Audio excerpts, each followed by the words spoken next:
El mundo ardía con una paciente indiferencia.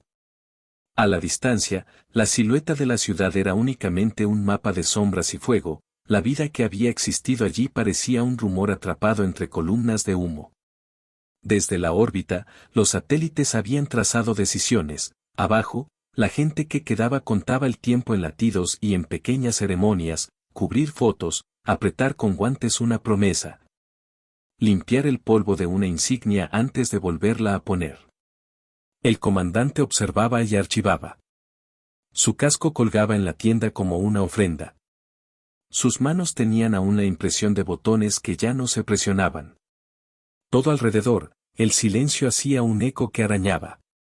El planeta no era ya un actor central, había sido reducido a una sala de espera para la obliteración, plataformas de lanzamiento inertes, fábricas abiertas al cielo, escuelas sin luz. Los pocos vehículos que se movían lo hacían como si el mundo fuera una fosa y cada paso fuese el choque de una pala. El comandante caminaba entre esqueletos de husillos y torretas.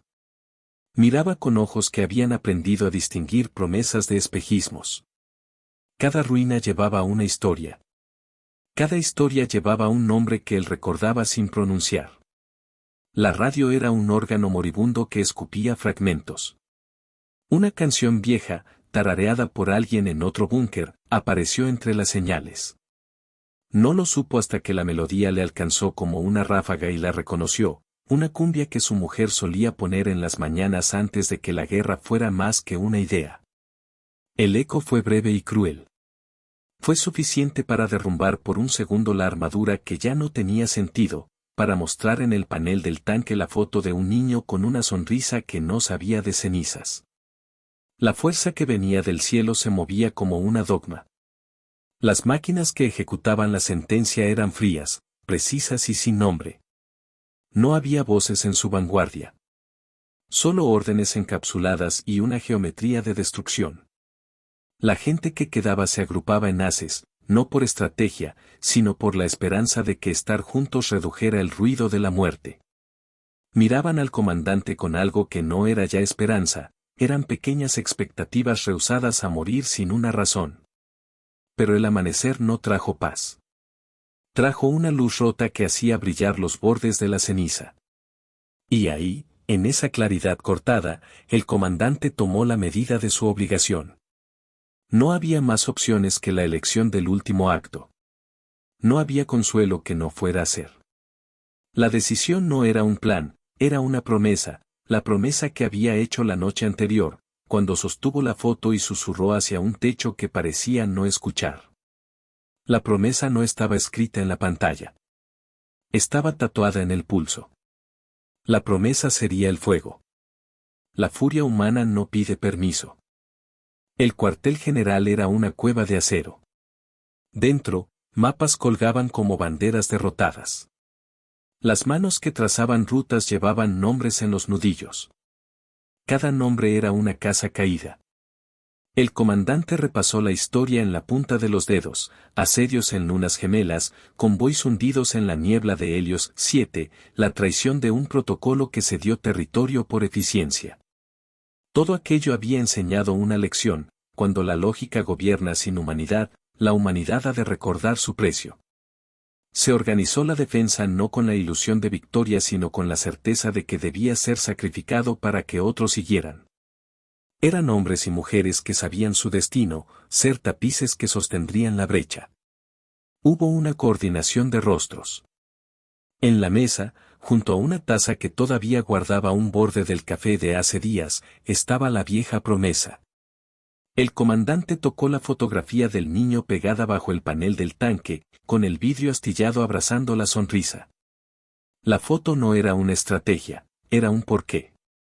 Los engranajes de la guerra giraron alrededor de ese porqué. La voz en su interior, no humana, no máquina, sino memoria, repitió lo esencial: no ceder, no rendirse. La pérdida era ubicua. En el hospital improvisado, una madre dejó una barra de tela sobre el cuello de una enfermera y se fue con un paso que parecía medir la distancia entre un mundo y la nada. En la torre de comunicaciones, un joven técnico soldó antenas con las manos temblorosas y en sus bolsillos llevaba una canción vieja en un reproductor que ya no funcionaba. En los trenes que no salían, familias intercambiaban objetos pequeños que eran ahora reliquias, una cucharita, una pelota desinflada, un cuaderno sin hojas. Cada objeto era una pequeña historia que explicaba el porqué de la resistencia. El comandante caminó nuevamente por la línea. Observó las caras. Había más que cansancio, había una decisión tomada en la médula. Se veía en la mirada de los veteranos y en los puños cerrados de los reclutas. Hicieron una cadena con las manos, no era militar, era humana. Prepararon trampas, alinearon armas, bloquearon rutas y abrieron caminos al hueco de la ciudad. No esperaban la misericordia del enemigo. Solo buscaban una grieta donde dejar algo vivo. El metal recordó su juramento. Llegaron sombras desde la atmósfera. No eran naves grandiosas llenas de pompa, eran arañas de cerrojos y bombas de tiempo, trayectos hechos para aplastar resistencia. El ejército orbital no habló. Sus ataques llegaron como metralla de decisiones inmutables. El primer impacto sacudió la planicie y abrió una boca en la tierra que exhaló fuego y pájaros de ceniza. El comandante ordenó la retirada organizada hacia las trincheras, no para huir, sino para redirigir la furia sobre un teatro elegido. En la línea se colocaron cargas, se apuntaron cañones improvisados y se prepararon los mechs que aún podían moverse. Un mech mayor, con la placa frontal perfilada por calcomanías de campañas pasadas, se quedó inmóvil por un momento, el piloto miró la foto del niño y juntó los dedos. No hubo palabras. Hubo un gesto. El gesto fue suficiente. La promesa que resonaba en la base del cuartel se volvió un mandamiento que todo cuerpo obedecía. Las bombas orbitales trazaron su mapa de muerte. Edificios que fueron catedrales de la productividad se convirtieron en chimeneas. Las calles se doblaron como carne que se entrega. Los enemigos avanzaron en formaciones limpias, con drones que barrían el aire como insectos de precisión. El comandante lanzó contra ellos no solo armas, sino rencores contenido en años de promesas rotas. Ordenó que las baterías de artillería cayeran en un patrón que no buscaba salvar hileras, sino crear un muro de fuego donde la maquinaria enemiga encontrara su espejo. Se escuchó una melodía que escapó de un viejo reproductor en la retaguardia, una línea de la canción que fue antes del ataque. Era débil, una hebra entre el ruido. Los soldados, por un momento, dejaron de ser números para recordar la casa de la que venían. Esa música no detuvo las bombas, pero transformó el horror en una procesión con nombre. Se rindieron cuentas de amores viejos, de pérdidas, de promesas hechas a la nocturnidad. En ese repaso, cada hombre y mujer eligió, una vez más, el rito del sacrificio. La madre que había dado la tela la entregó a la artillera principal, era una señal para quien fuera que se pudiera mirar y decir, alguien pensó en ello.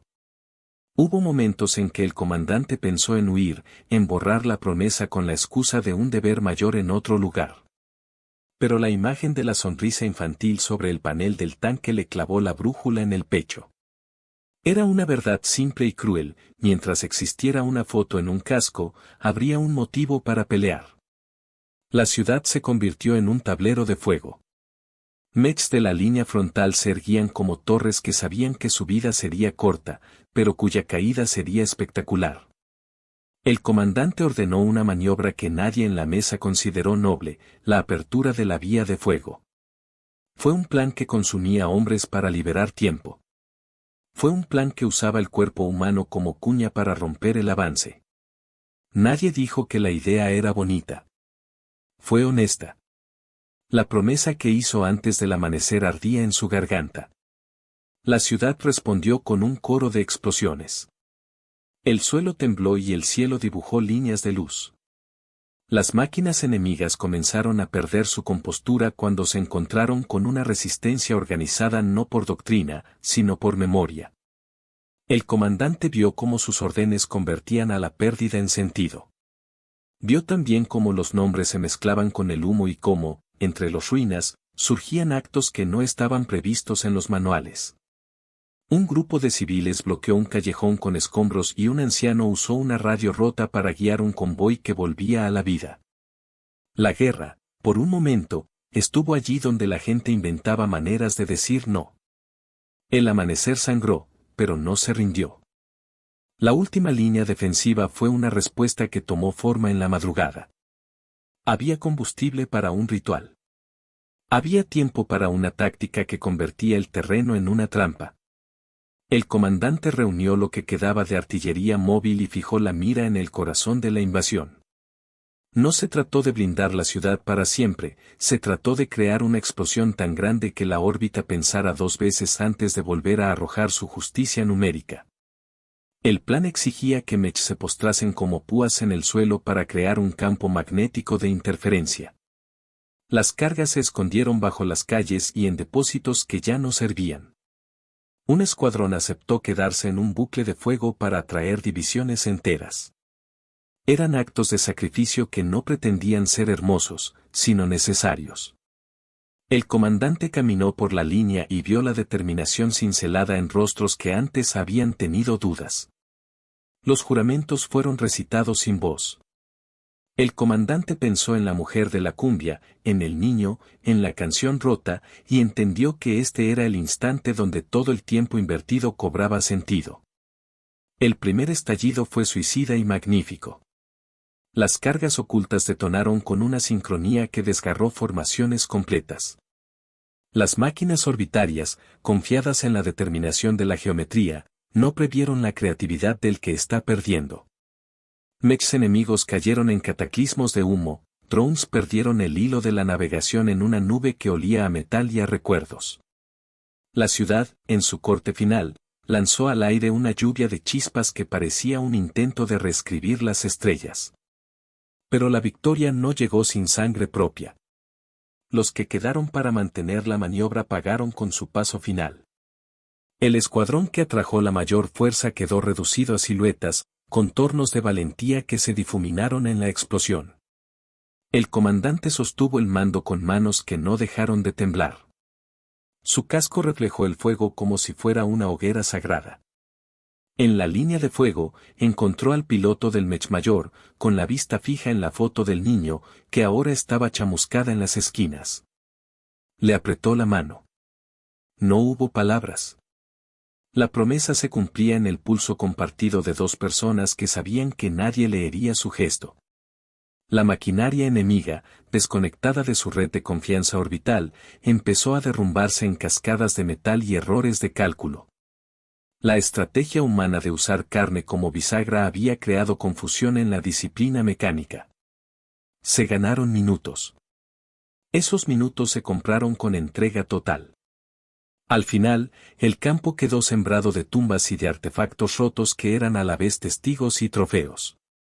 Las llamas del atardecer lamieron la tierra como si la misma naturaleza rindiera homenaje a la insolencia humana. El comandante caminó entre los restos, sintiendo el peso de lo que se había hecho. No había júbilo exultante, la victoria era un animal cansado que respiraba con dificultad. Miró al cielo, las naves orbitales se habían ido a recalcular. Algo en la cadena de mando había perdido la paciencia de sus superiores. No porque la humanidad fuera más fuerte, sino porque había aprendido a convertir la rendición horizontal en ruido suficiente para quebrar la cadena. Fue una lección dolorosa y terrible. La furia humana encendió su fuego. El polvo empezó a asentarse. El mundo respiró con un resuello que parecía una bocanada de vida robada. Los supervivientes se agruparon no por victoria, sino por la necesidad de contar los nombres. Recogieron cuerpos y objetos, cerraron manos y aprendieron a cargar memorias como si fueran sacos de trigo. La ciudad era ahora un mosaico de redes abiertas y promesas cumplidas. La radio, por fin, dejó de ser un órgano moribundo y se convirtió en registro, se transmitieron listas. Se cantó la canción que había sonado antes del ataque y cada verso fue una cuerda que reconstruyó algo parecido a una comunidad. En el panel del tanque, la foto del niño quedó doblada y moteada, pero no perdida. Fue colocada en un lugar donde la luz la alcanzaba en la mañana y la hacía verdadera cada día. El comandante la miraba a menudo. No era vanidad. Era un recordatorio de por qué la piel se ofrecía a la dinamita y por qué un plan que sacrificaba carne podía ser una forma de esperanza. La promesa que hizo antes del amanecer ya no era solo suya. Era de todos los que habían aceptado arder para detener algo más frío que ellos. Se establecieron campamentos provisionales.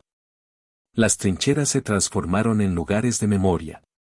Una mujer talló en la madera los nombres de los caídos, un niño encontró una guitarra entre los escombros y empezó a tocar acordes que sonaban como una oración sin templo.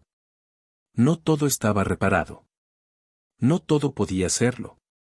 Había una herida que latía en la ciudad, la sensación de que el precio pagado era alto y la pregunta de si la humanidad merecía sobrevivir seguía suspendida en el aire.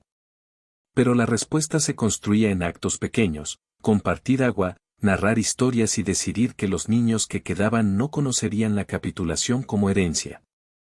Un diplomático desde una colonia lejana registró la acción como un punto de inflexión. No eran solo tácticas, era la resurrección de una voluntad. El mundo miró de nuevo la curva humana y vio algo que no esperaba, la capacidad de transformar derrota en señuelo. En la memoria colectiva se plantó una historia que sería contada a futuros reclutas, no como un ejemplo para glorificar la muerte, sino como una advertencia que afirmaba que la vida exige entrega cuando el precio de la renuncia es demasiado alto. En los días que siguieron, el comandante escribió en un cuaderno que nunca mostró a nadie. No eran órdenes, eran cosas pequeñas, nombres de flores encontradas, la letra de la canción que había escuchado de niño, la promesa que había hecho a la madrugada. Fue un acto privado. En el borde de una página, dibujó la silueta del niño. Lo hizo sin dramatismo. Fue un registro sencillo de por qué la guerra se había convertido en resistencia y por qué la resistencia había decidido pagar un precio. El metal, ahora roto en muchas partes, fue recogido y reutilizado. Las máquinas que podían aún moverse fueron desarmadas y sus piezas llevaron nueva vida, un muelle para reparar un reloj, un engranaje para una bomba de agua. La necesidad convirtió el residuo en recursos, la pérdida en utilidad. Había una especie de belleza contenida en ese reciclaje, la humanidad tomando lo que el mundo le negó y fabricando con ello una nueva posibilidad. El comandante se quedó en la cima de una colina al amanecer. Miró las hileras de sobrevivientes que reconstruían con manos sureñas y miradas firmes. En la distancia, se veía una luz que no era ya la luz de la guerra sino la de un día que intenta volver a ser ordinario. El hombre cerró los ojos por un momento y recordó la canción, la foto, la promesa. Había dolor vivo en esas memorias, pero también una certeza, el sacrificio había sembrado algo que podría germinar si se le daba tiempo y cuidado. La ciudad no volvería a ser igual. La victoria había nacido de la decisión de quemar lo que quedaba para que algo más pudiera brotar. No fue una gloria limpia. Fue una gloria manchada de nombres, de ceniza y de canciones. Fue la especie humana recordando su propia capacidad para amar en medio del fuego. El amanecer no trajo silencio absoluto. Trajo, en cambio, una calma que sabía a trabajo. El comandante alzó la mirada hacia el cielo y dejó que el sol, ya limpio de las primeras cenizas, le hiciera una promesa que él comprendió. Los que quedaran tendrían la responsabilidad de no desperdiciar lo que otros habían pagado. Era una carga dulce y pesada. Él la aceptó con la misma serenidad con la que había aceptado la pelea. La furia humana no olvida su origen, pero aprende a convertirla en legado. Vinieron por un planeta, pero despertaron a una especie.